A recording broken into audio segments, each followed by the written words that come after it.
ইরানের সাবেক president Mahmoud আহমাদিনেজাদের বিরুদ্ধে ইসরায়েলের সঙ্গে গোপন যোগাযোগের অভিযোগ উঠেছে। দেশটির ইসলামী বিপ্লবী গার্ড বাহিনী দাবি করেছে, তদন্তে এ সংক্রান্ত উল্লেখযোগ্য প্রমাণ মিলেছে। এরপর থেকেই তাকে গৃহবন্দী করে রেখেছে ইরানের গোয়েন্দা সংস্থা। সোমবার 13 জুলাই নিউ ইয়র্ক টাইমসের এক প্রতিবেদনে এ তথ্য জানানো হয়েছে। দেশটির 4 জন উচ্চপদস্থ কর্মকর্তার বরাত দিয়ে বলা হয়, আইআরজিসির গোয়েন্দারা আহমাদিনেজাদের সঙ্গে ইসরায়েলের গোয়েন্দা সংস্থা মোসাদের সম্পৃক্ততার প্রমাণ পেয়েছে। এ কারণেই তাকে গৃহবন্দী অবস্থায় রাখা হয়েছে। প্রতিবেদনে উল্লেখ করা হয়, ইসরায়েল বছরের পর বছর ধরে আহমাদিনেজাদকে গোয়েন্দা তথ্য সংগ্রহের জন্য ব্যবহার করার চেষ্টা চালিয়ে আসছিল। এমনকি তার শাসনামলের পর তাকে ইরানপন্থী একজন প্রভাবশালী নেতা হিসেবে প্রতিষ্ঠা করার পরিকল্পনাও ছিল তাদের। 2024 সালের শুরুর দিকে এক অস্বাভাবিক ঘটনা ঘটে। হাঙ্গেরি আহমাদিনেজাদকে বুদাপেস্টে একটি জলবায়ু পরিবর্তন বিষয়ক সম্মেলনে আমন্ত্রণ জানায়, কিন্তু আসল উদ্দেশ্য ছিল ভিন্ন।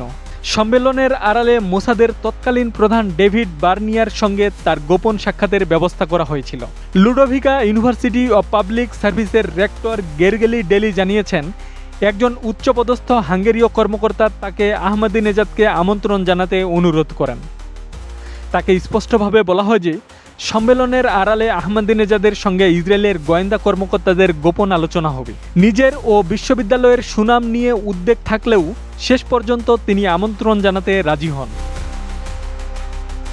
সাবেক মার্কিন কর্মকর্তারা জানিয়েছেন, ডেভিড বার্নিয়া নিজে বুদাপেস্টে গিয়ে আহমাদিনেজাদের সঙ্গে দেখা করেছিলেন। পরবর্তী সময়ে ইসরায়েল আহমাদিনেজাদের মুখপাত্র আলী আকবর জাভান ফেকরকে একাধিক দফায় গোপনে অর্থ দিয়েছেন বলেও দাবি করা হয়েছে। অপারেশন রোয়ারিং লায়ন শুরু হওয়ার আগে তাদের মধ্যে আরও কয়েক দফা সাক্ষাৎ হয়েছে বলে জানিয়েছেন ইরানের উচ্চপদস্থ কর্মকর্তারা।